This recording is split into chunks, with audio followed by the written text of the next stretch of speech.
Good morning, students.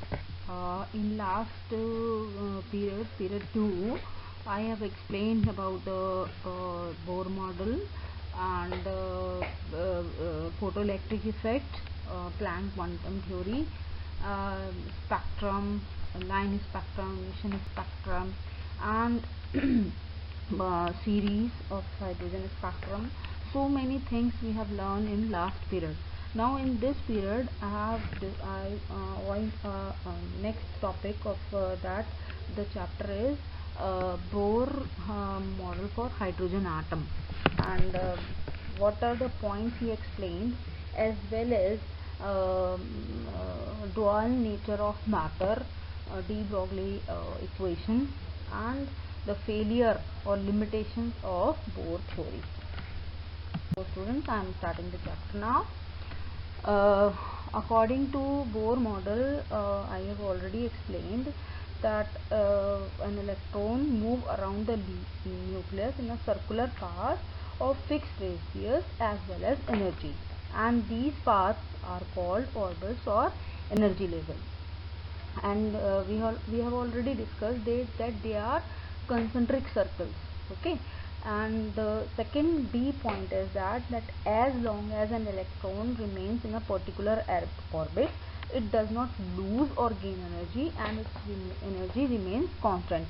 I have explained that beta when an electron absorb energy, it jumps lower level to the higher level, and as the electron are in habit to remain at ground level,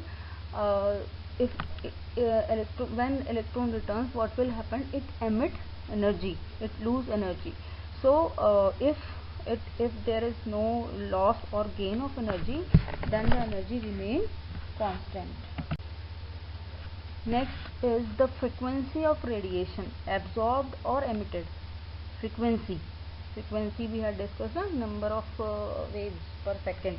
Frequency of radiation absorbed or emitted when transition between two states, two orbits that differ in energy. It represented by delta E and is given by it is also called Bohr frequency equation of Bohr's frequency rule, that nu is equal to delta E upon H. Delta E we can write E2 minus E1 upon H, and H we know what? Planck's constant. The D part, the angular momentum of an electron in a given stationary state, can be expressed as mvr is equal to nh by 2 pi. I have explained in the last period that why it is mvr, because momentum is equal to mass into velocity, and because we are talking about the concentric circle, that is why we have to multiply with r. It is called angular momentum, and n is for the number of shells, 1 2 3, means it is the multiple integer of h by 2 pi. Now the Bohr theory, according to Bohr theory, the stationary states for electron are numbered as n is equal to 1 2 3, and these integral numbers are called principal quantum number, and we can define as n is equal to 1 2 3 as principal quantum number. Next, the very important point, that radii of the stationary states of the hydrogen atom are given by the expression Rn, radius n is equal to a0 n square, where a0 is equal to 52.9 pm is the radius of the first stationary state, and is called Bohr's radius. It is the radius of the first stationary state. Value is always fixed. The most important property associated with the electron is the energy of its stationary state. Now it is given by the expression En is equal to minus RH bracket 1 upon n square, where n is equal to 1 2 3, we know shell number. RH is called Rydberg constant, and its value is 2.18 into 10 to the power minus 18 joule. So by this formula we can find out the energy of different state, different levels. Like the energy of the lowest state, also called as ground state, we all know. So if we put E1, if we have to find out E1, we have to put the RH value minus 2.18 into 10 to the power minus 18, and Z, here Z is the atomic number. So if the n is equal to 1, what will happen? 1 upon 1 square. So the value will come what? Minus 2.18 into 10 to the power minus 18. And if we have to found for that n is equal to 2, then in place of n square we write 2 square. Then the value will come 0.545 into 10 to the minus 18 joule. So for different levels we can easily find the different energy for this stationary. Bohr theory can also be applied to the ions containing only one electron, like helium ion, like lithium ion. We can apply this theory on that also, these ions also. It is also applied to calculate velocities of electron moving in the orbit. So these are the positive points of Bohr theory. Now you have seen that we have taken electronic energy as negative energy. Why we are taking why we show electronic energy as negative energy? Because what will happen when the electron is at distance infinity from the nucleus? We cannot define the we can say distance. There is no force of attraction on the electron by the nucleus. Hence the energy of the electron at distance infinity from the nucleus is taken as 0. Okay, the energy of the electron at distance infinity from the nucleus is taken as 0.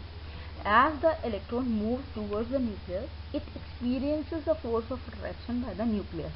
As a result, some energy is given out, since its value was already 0. Hence, now it becomes what? Negative. As the electrons come more close to the nucleus, the attraction increases and more energy is released. Hence, the energy of the electron becomes less and less. This explains why the energy decreases as we move from outer to inner shell. Now, limitations. Limitations of Bohr model is that Bohr model failed to account for the finer details of the hydrogen spectrum. Okay, it cannot explain the finer details. And Bohr model also unable to explain the spectrum atom containing more than one electron. However, it can explain the ions which containing one electron, but it was failed to explain a spectrum of atoms containing more than one electron.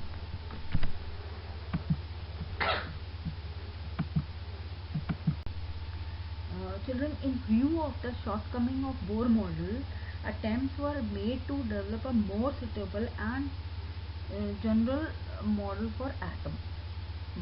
In this, two important developments played a very important role. First is dual behavior of matter, and the second is Heisenberg's uncertainty principle. Dual behavior of matter. De Broglie in 1924 proposed that matter, like radiation, should also exhibit dual behavior. It means both particle and wave-like properties. This means that just as the photon has momentum as well as wavelength, electron should also have momentum as well as wavelength. By this relation, lambda is equal to h over mv is equal to h by p, where lambda is wavelength, m is the mass of the particle, v is the velocity, and p is momentum. He was confirmed experimentally when it was found that an electron beam undergoes diffraction, a phenomenon characteristic of waves. This fact has been put to use in making an electron microscope, which is based on the wave-like behavior of electrons.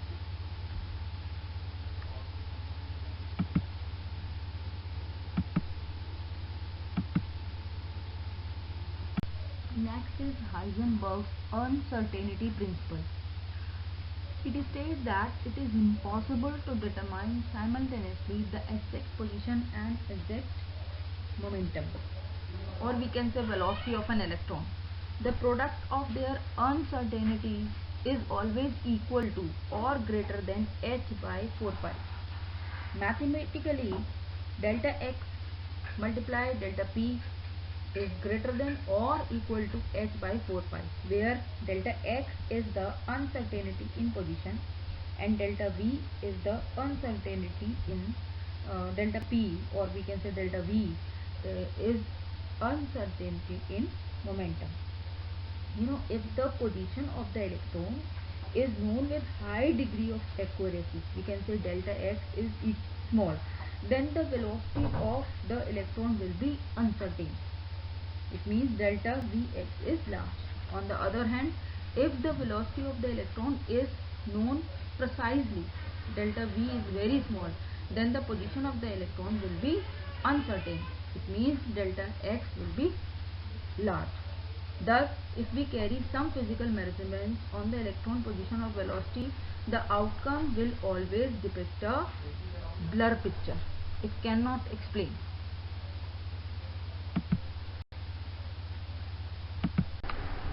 Students, Heisenberg's uncertainty principle rules out existence of definite paths, or we can say trajectories of electrons and other similar particles. Even the effect of Heisenberg's uncertainty principle is significant only for motion of microscopic objects and is measurable for that of macroscopic object. I can explain by giving you the example that how it is significant only for motion of microscopic objects. Suppose if this principle is applied to an object of mass 10 to the power minus 6 kg, then we know the formula, the product of delta V and delta X is equal to h by 4 pi m. So what will happen, we put the value h Planck's constant 6.626 into 10 to the power minus 34 upon 4, the value of pi 3.14 and the mass 10 to the power minus 6. So the value will come 10 to the power minus 28 meters square per second. The value is too small. So in dealing heavier objects, the uncertainties are hardly of real consequences. But if we take electron in place of that mass, so means we know the mass of electron. So if we put the values, the value will come 10 to the power minus 4 meters square per second. Now, by this example, can prove that statements of the position and momentum of electrons have to be replaced by the statements of probability, and that the electron has that given position and momentum.